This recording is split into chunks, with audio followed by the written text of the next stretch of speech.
will treat him fairly. I think it's just a way of him trying to project that everything is fine, I have it under control. President Trump mocking global warming in a new tweet. We need to remind him that what global warming is doing is causing very severe weather patterns. A lot of his supporters probably don't believe in global warming either. This will rank as one of the worst losses of life to a fire in many, many years. So my mom texted my sister that they were trapped in the room. Our hearts go out to every family that lost a loved one. This is New Day with Chris Cuomo and Allison Camerata. We want to welcome our viewers in the United States and around the world. This is New Day. It is Friday, December 29th, 6 o'clock here in New York. Chris is off. Bill Weir joins me. Happy Friday. Happy Friday. Good morning. Good morning. Here's our starting line. President Trump shifts his tone on the Mueller investigation, telling the New York Times that he thinks special counsel Robert Mueller will be fair to him. But he says the Russia investigation makes the U.S. look very bad. This was an impromptu interview in which the president insisted 16 times that there was no collusion between his campaign and Russia. President Trump also says he has an absolute right to do whatever he wants with the Justice Department. And he reveals why he's been soft on China. President Trump also made news last night with a tweet, tweeting that the East Coast, quote, could use a little bit of that good old global warming. As bitter cold temperatures grip much of the nation, Mr. Trump once again trying to undermine the science behind climate change, ignoring the fact that the rest of the planet is above normal temperatures. It's something he repeatedly called a hoax. And cities across the nation are deploying an unprecedented number of law enforcement officers to protect revelers as they ring in the new year this weekend. We have it all covered, but let us begin with CNN's Abby Phillip, live in West Palm Beach, Florida, on the president's revealing interview. Good morning, Abby. Good morning, Bill. Yeah, the president spending a couple of minutes with a New York Times reporter in the dining room of his Mar-a-Lago resort just a few blocks from here.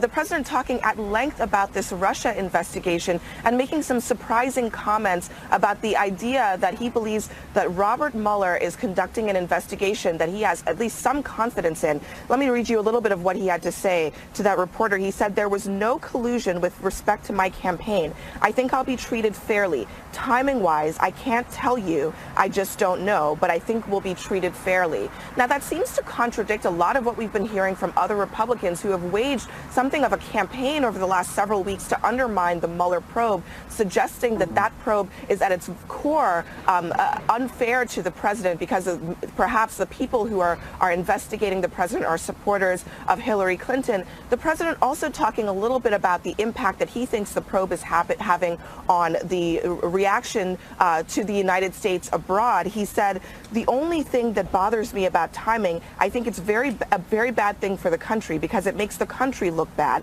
It makes the country look very bad, and it puts the country in a very bad position. So the sooner it's worked out, the better." Now, it's possible that the president there was also reflecting a little bit on how it makes him look on the world stage in addition to the country. And I think the other remarkable thing about this interview, Bill and Allison, is that the president was at his club where he is often not totally surrounded by aides, and there was not a single person who worked for him at the White House with him when he sat down for 30 minutes with this Times reporter. Many of them learned about this interview much after the fact and probably were surprised by the fact that he spoke so freely about this ongoing investigation. Bill and Allison. Yes, Abby, very interesting. So he was, we can assume, sort of untethered by any aides, if he's ever tethered.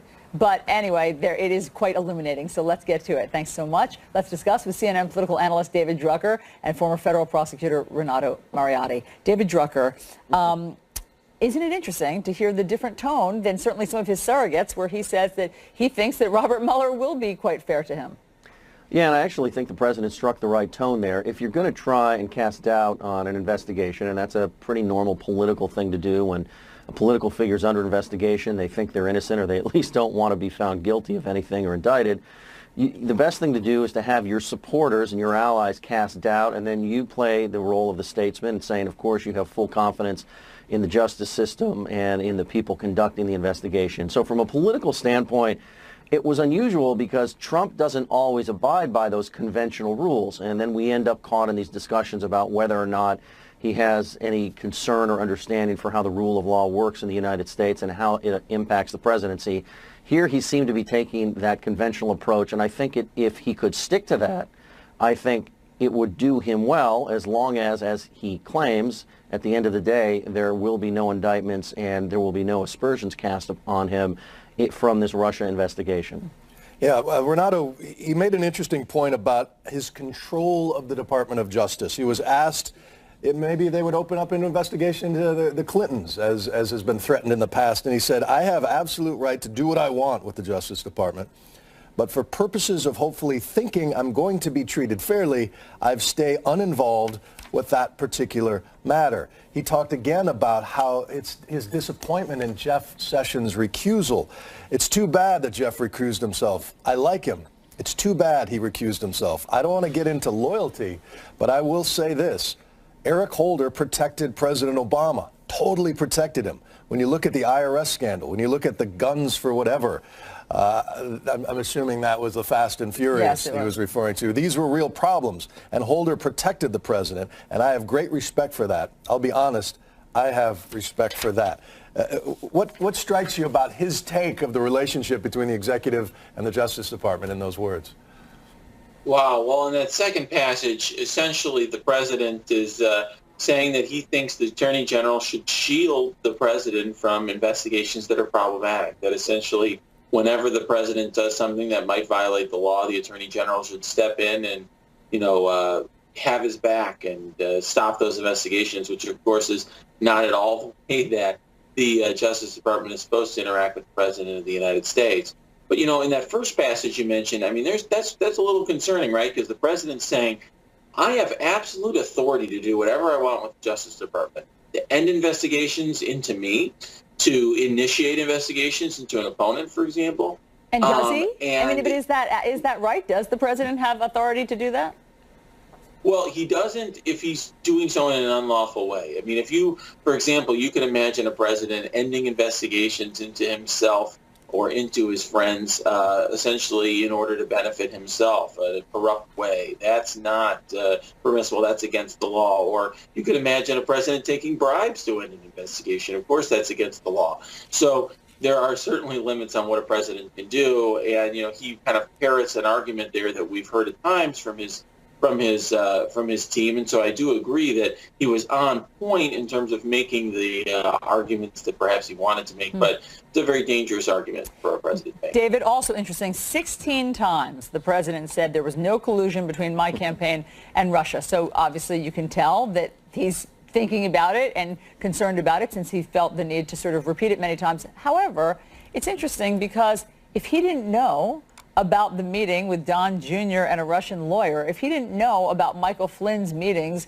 with the Russian ambassador that weren't disclosed, how can he know if there was collusion between his campaign and... Right, and it's possible that he can't. Look, I think we've seen from the beginning the president very, very sensitive to this idea that his campaign colluded and did things that were untoward because it would delegitimize, from his point of view, his victory and make it something that wasn't really above board and therefore wasn't really real. I always thought that the best tack the president could take would be to say that, look, I did not collude, and as far as I know, nobody in my campaign colluded because, of course, I wouldn't have abided by any such action. But let the investigation go where it does, and if anybody did things they weren't supposed to do, I want them prosecuted. I want to find out about it. And the president could wrap this up as a matter of trying to deal with the overall meddling of the Russians in the election, saying that he was finally going to do something about it when his predecessor didn't. This would be an argument, regardless of what people think of that argument, but this would be an argument that would put him on offense and put him in where you would want a president to be politically, and I think voters would understand that a lot more. And as we've found out over the last year, we don't know quite yet if there was collusion, but we do know that people weren't always telling the truth about who they met with and why they met with them in terms of people within his circle. Right. And until those things are explained, it leaves open this idea that he might not have always known what was going on if, in fact, it's true that he personally did not participate in any activities like that. And every time he brings up a particular point that makes you scratch your head, it just opens up a new line of questioning into his logic. For example, he says, I saw Dianne Feinstein the other day on television saying there is no collusion. She's the head of the committee. The Republicans, in terms of the House committees, they come out. They're so angry because there's no collusion. I actually think it's turning to the Democrats because there was collusion on behalf of the Democrats, trying to spin it around. This is exactly what Dianne Feinstein said on television. Take a listen. I think what we're beginning to see is the putting together of a case of obstruction of justice. I think we see this in the indictments, the 4 indictments and pleas that have just taken place, in some of the comments that are being made. And I see it most importantly in what happened with the firing of Director Comey. And it is my belief that that is directly because he did not agree to lift the cloud of the Russia investigation. That's obstruction of justice.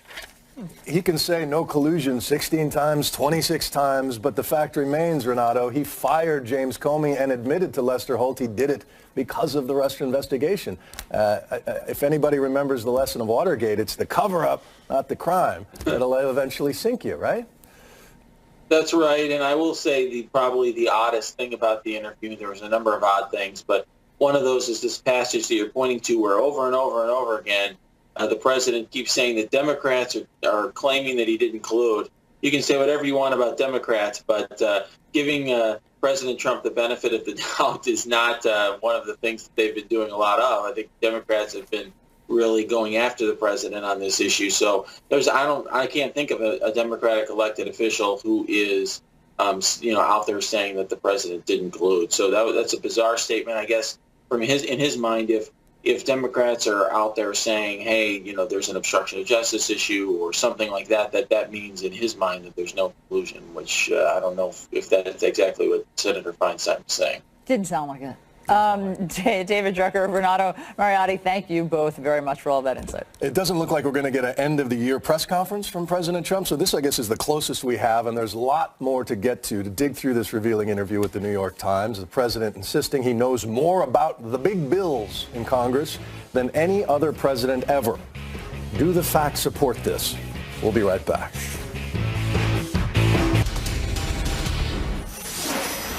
President Trump sat down with the New York Times, impromptu, unsupervised, for a wide-ranging interview yesterday after golf, in which he bragged about his knowledge of things, saying, quote, I know the details of taxes better than anybody, better than the greatest CPA. I know the details of health care better than most. And if I didn't, I couldn't have talked all these people into ultimately this is not you messing up this read. Rejected. I'm sorry, I lied. This is the grammar where it gets a little tricky. There's a bit of an off-ramp there I wasn't seeing. Let us discuss now with men with good grasps of the English language, David Drucker, and Albie Phillip is back with us. Renato had to leave. Good morning to both of you as well. So let's talk about the big bill knowledge. Abby, you've covered this White House since the beginning, and I remember the quote about who knew health care could be so complicated. But he seems to be honing in on the tax, taking credit for the tax bill. Take us through your impressions of that comment. Yeah, I mean, I think that the idea that he knew healthcare better than anyone is probably something that most people on the Hill would disagree with. But it is true that they gave him a lot of credit for knowing the details of taxes, or at least caring a lot about them and wanting to move things around to make that bill work. It was interesting to hear him say that he also knew all of the details of the big bills that Congress has done, of which there have not been that many in this past year. But it's fascinating to hear him react to that criticism of him that, frankly, you hear from both Democrats and Republicans on the Hill, that this is a president who just does not want to get into the weeds on policy, except on the issue of taxes, which he appears to know a little bit better than others. I'll just read a little bit more of it, David, of what he said in this revealing interview to the New York Times. Number one, I have unbelievably great relationships with 97% of the Republican congressmen and senators. I love them and they love me. And number two, I know more about the big bills than any president that's ever been in office, whether it's health care and taxes, especially taxes. I couldn't have persuaded 100 congressmen to go along with the bill. I was a great student and all this stuff. oh, he doesn't know the details. These are sick people. Well, I guess I'm a dramatic reading of these is enjoyable. It's very entertaining. I guess I'm a sick person. Look, you know, the thing about it is presidents don't have to know the details of everything. The key for them is to know the details of a few big things and then to make sure they know how to delegate and they know how to build unity around some big ideas and get some things done. The American people don't expect their presidents or their members of Congress, for that matter, to be experts on everything. They do want them to be people that they think are competent, that they can trust, and they feel are generally intelligent so that they, when they come into contact with new policies and things that crop up that you can't even plan for, that you're going to be able to deal with it. I always thought, and we saw the president's deficiencies when it came to certain policies versus others. When it came to health care, he knew a lot less than he understood about international trade and about taxes. I always thought his biggest handicap this year was that he didn't seem to understand the process of governing. And what I mean by that is he came to the table not really understanding the pressure points in Congress and just the processes of Congress, the committee process, and how members of Congress are going to deal with pieces of legislation and how the president may be the president and the leader of his political party, but it doesn't mean that everybody just hops to it like when he was a CEO running his closely held family business. Him getting his arms around that process, if he understands that better, will put him in a much better position in 2018. But I don't think, Allison, that it's necessary for him to brag about things that are just not true. I mean, they're just not true. I mean, we have dealt with some real policy wonks as president. Lincoln and Bill Clinton and I don't know, we could go through all of them. You don't think that President Trump knows more about everything than all of them? I mean, he's one of 44, and I think there were a few that were policy wonks. And by the way, they may not have been as good of politicians.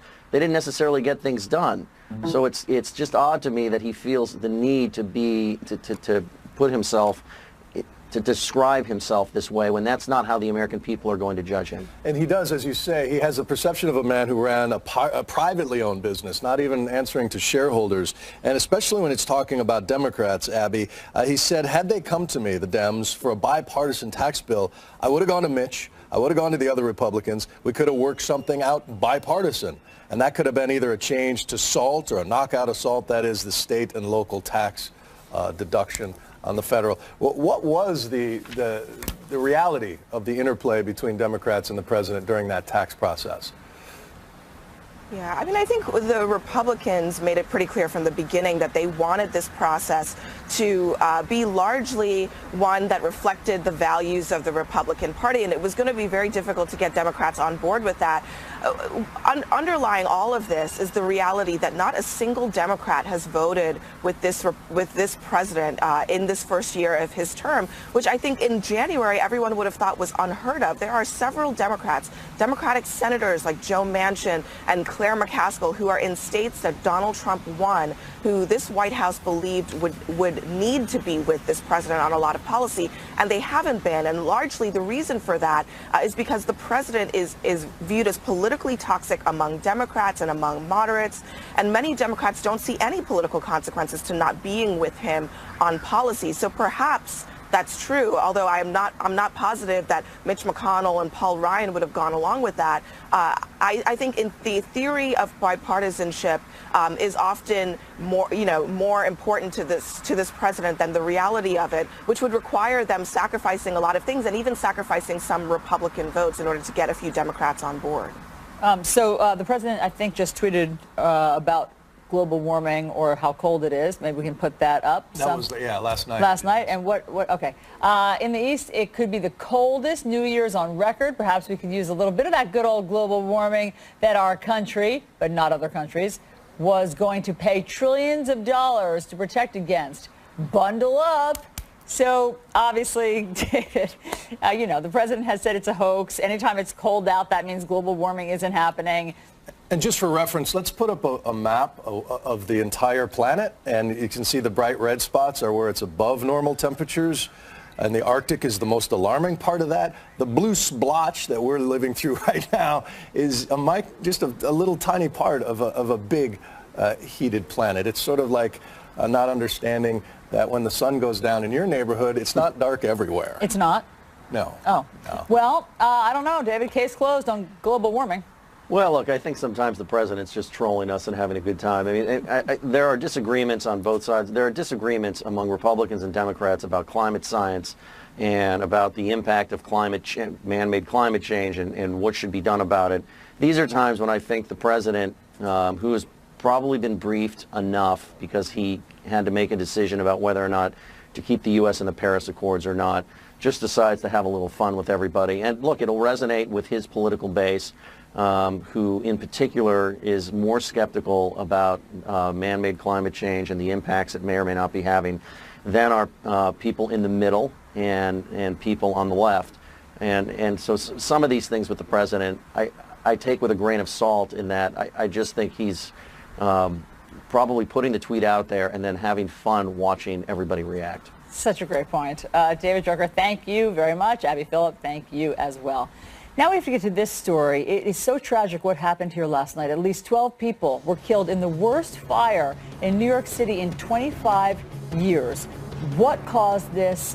Why did so many people die? We have a live report from the scene next. We are following breaking news. At least 12 people were killed in the worst fire tragedy in New York City in 25 years. 4 children are among the dead. CNN's Scott McLean is live in the Bronx with the latest. Scott, what do we know?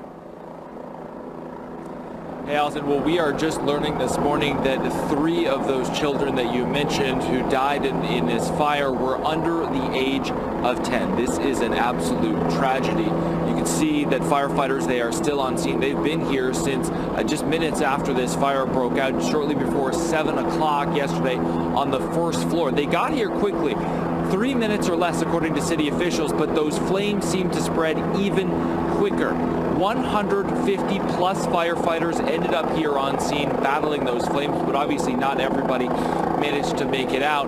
Those who did had to climb down those fire escapes on the side of the building into absolutely bone-chilling temperatures. One of our local affiliates actually spoke to one woman who was waiting outside anxiously, as you can imagine, because she had gotten a text, the last text that she got from her mom, saying that she was trapped inside of a third floor apartment. All told, 12 people have been killed. There are others who have injured. The ages of these victims range from just 1 to 63 years old, and the mayor says there could still be more victims because there are still several people who are in the hospital.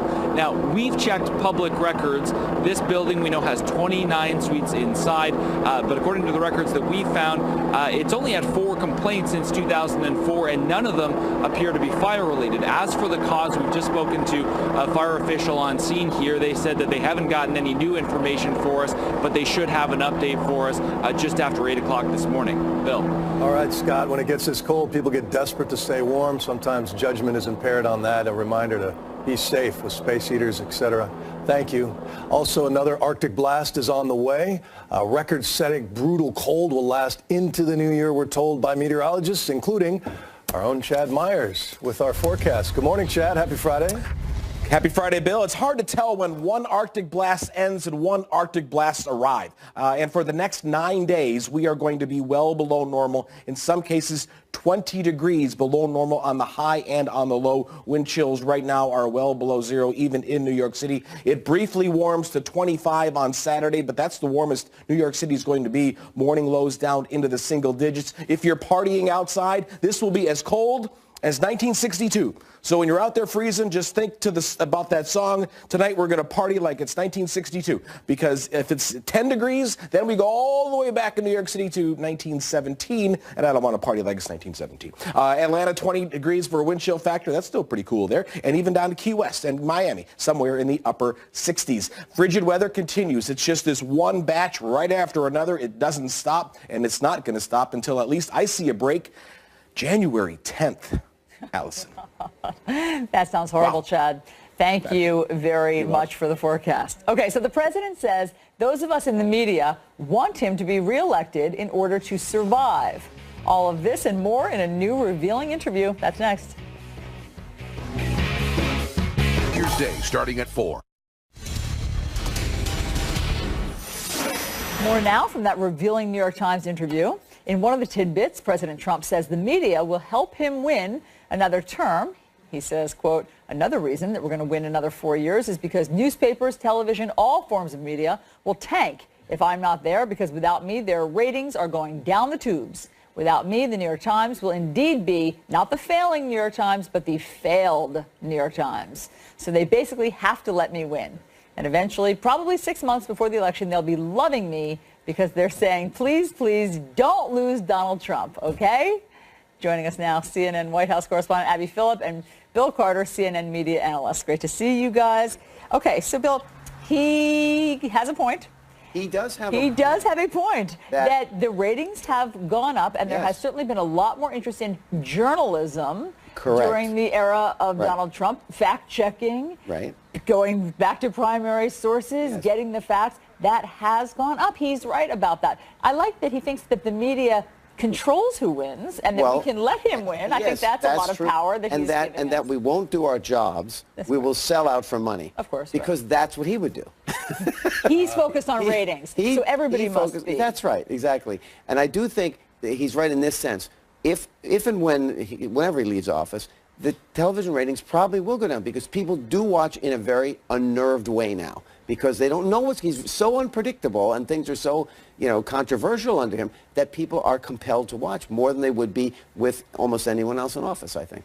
Abby, as someone who's familiar, a reporter who's familiar with the communication shop within the White House there, and the fact everybody's been clamoring for interviews with the president, everybody would love to see a year-end press conference. Talk about your impressions of him just impromptu sitting down at the country club grill after a round of golf with a couple New York Times guys and no minders around him. It's incredibly Trumpian, really. I mean, I think this is the kind of thing that Trump has been known to do on numerous occasions in the last year. He's picked up the phone and just called a New York Times reporter or a Washington Post reporter. And I think this is important to know about him, too, that he really values the opinion of the New York Times. That is his hometown paper. He, despite the criticism, the failing New York Times, he likes being in the New York Times, being on the front page. And I think his comments about the media and the election reflect that, too. It's a little bit tongue-in-cheek, to be fair. I think the president is just trying to kind of mess around with us here. But on some level, it reflects the idea that the president always likes being at the front of people's minds. He likes being on the front page, on cable news every single morning. And that is what drives a lot of his behavior day to day. So the idea, the fact that the president would have been golfing earlier in the morning, runs into a New York Times reporter at his property and just decides to sit down and chat is really what Trump does. I mean, he often does these things without many of his aides or his communications shop really having any idea about what is going on. One of the revealing things I thought was that it reveals he wants another 4 years, okay? Yes. So we had heard from some places, some corners, like Steve Bannon, who gave him like a 30% chance of finishing out his first term. But here he says that he will win the next 4 years. He wants the next 4 years. I mean, I think that, look, this is a window into what his thinking is right now, particularly since he doesn't have minders. And so that was the first time that I had heard him say that he's gunning for 8 years. Well, of course, but once he was in, who thought he would give up this attention? Steve Bannon. He loves attention. Steve Bannon. Steve Bannon doesn't know him then. If you know Donald, you know he doesn't want to ever have anything but maximum attention. And what could be bigger than being president? So he's not going to give that up willingly. So if he cares about the Times, then he must, on the magazine side, care about Vanity Fair. Yeah. And he tweeted, obviously does. He obviously does. I mean, the reflection of his desire for coverage is reflected on the walls of his office. If you've ever been there, all those magazine covers. But, of course, going back with Graydon Carter, who was the first man to call him the short-fingered vulgarian back at Spy magazine, who's stepping down. But he took some shots at Twitter at Anna Wintour because the Vanity Fair website put up a funny, jokey video about Hillary, New Year's resolutions, please don't run for president, and it created such backlash they had to apologize to Hillary's because it was snarky. It was snarky. It was snarky, and so they ended up apologizing, and he didn't like that. He didn't like that, so he turned on them. It's kind of interesting because he probably liked them picking on Hillary, but then they apologized, so he had to attack them for that. What struck me was he did that in the same day he tweeted this thing about North Korea and their ships getting oil. Something very consequential. This is so inconsequential. It shows you how his mind works. He can be on the most picayune little thing, but if it's involving one of his obsessions, and Hillary is one of his obsessions, then he can't resist going after it. It's very small. I mean, you think about how little that is. Not even commenting about him. They were talking about her, and he went after that. And the comment about China and North Korea and them trading fuel came from something he saw on Fox News. That's right. Exactly. So the weight he gives to some outlets and not others is really telling. It is, and it really shows you what's in the front of his mind. And this interview did the same thing. I mean, I know people complained a little about this interview because they said he didn't get challenged enough by the reporter, but it was just a window into his thinking, and it was all over the place. It was spontaneous. It was stream of consciousness, and it was, I think, pretty revealing. Yeah. All right, Bill Carter, Abby Phillip, thank you both very much. The mass shooting in Las Vegas and the recent terror attacks in New York City are leading law enforcement to increase security for New Year's Eve celebrations across the country. We'll have the live report on unprecedented layers of security coming up.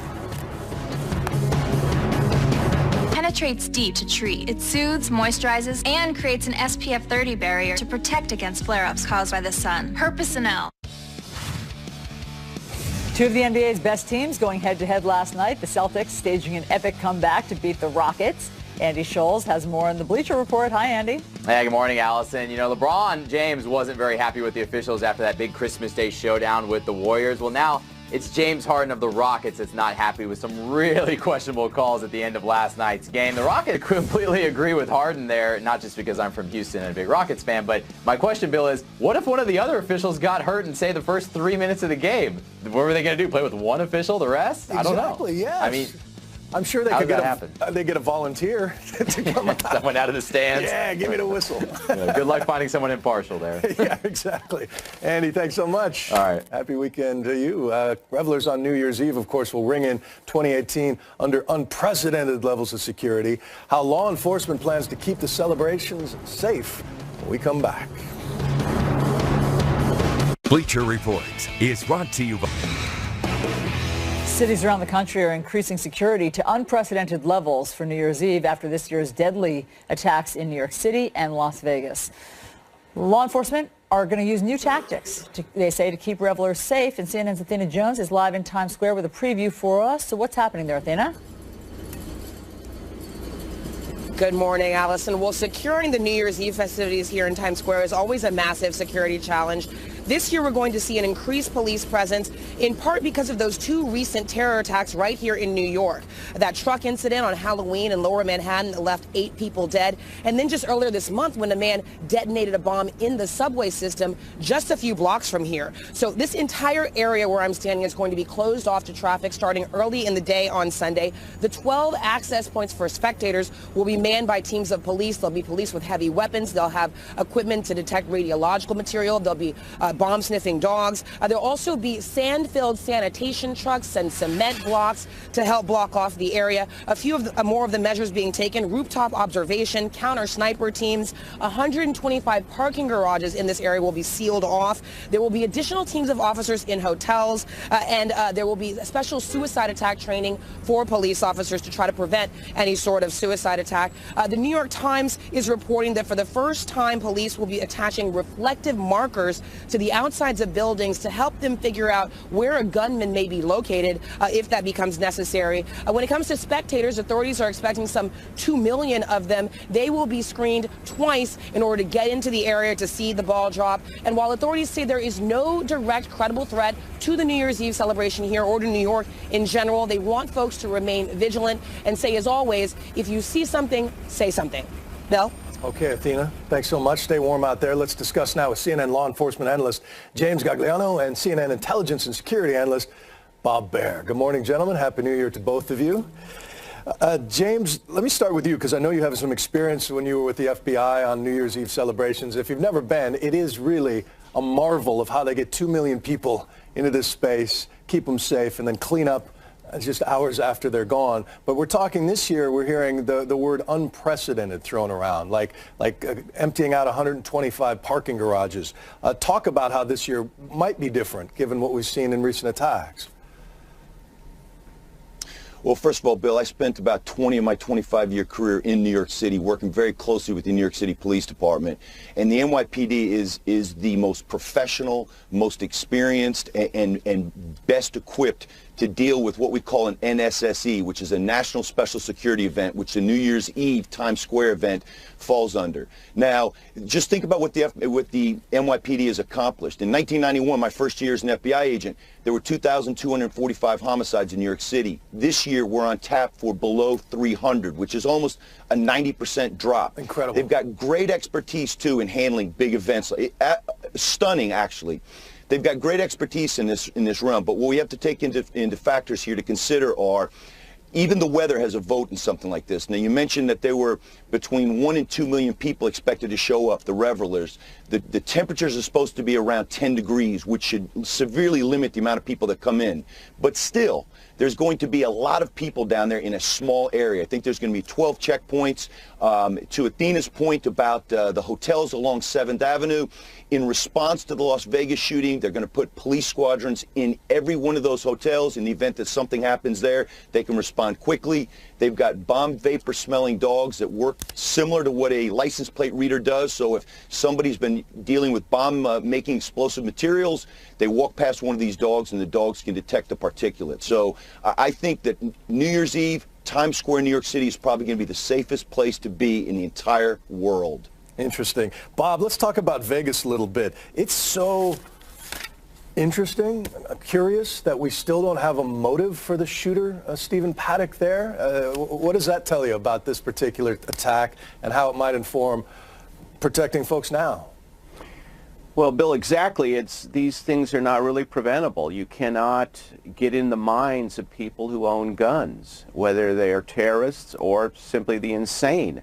The police have a really hard time calculating who's going to turn to violence, and this happened in Las Vegas. You can protect public areas. I mean, you can put up shot detectors and helicopters and snipers and the rest of it, but you basically, like Times Square, have to put an armed force in there to protect people. The FBI has the same problem predicting people who are interested in jihad and the rest of it, as opposed to the people who are interested and then turn to violence. It's very, very difficult to do, and that's why New York City is not completely protectable over New Year's. Just in Vegas, it looks like 300 National Guard troops, 1,500 police officers, snipers. This is a first for them there as they keep an eye on all those hotel windows, which is a haunting image, of course, after that mass shooting. Number of quick response team doubled. They've got more medics, canine units, mobile command posts, 1,800 concrete bollards along the strip to try to stop vehicle bombs. But James, in the end, as we saw the recovery that came back, how the city bounced back after that horrific car attack on the west side down by Chambers Street, that this is a certain sense of acceptance that we do have to keep an eye out. You do have to see something and say something. It's really the community that is as much of a protective layer as the authorities.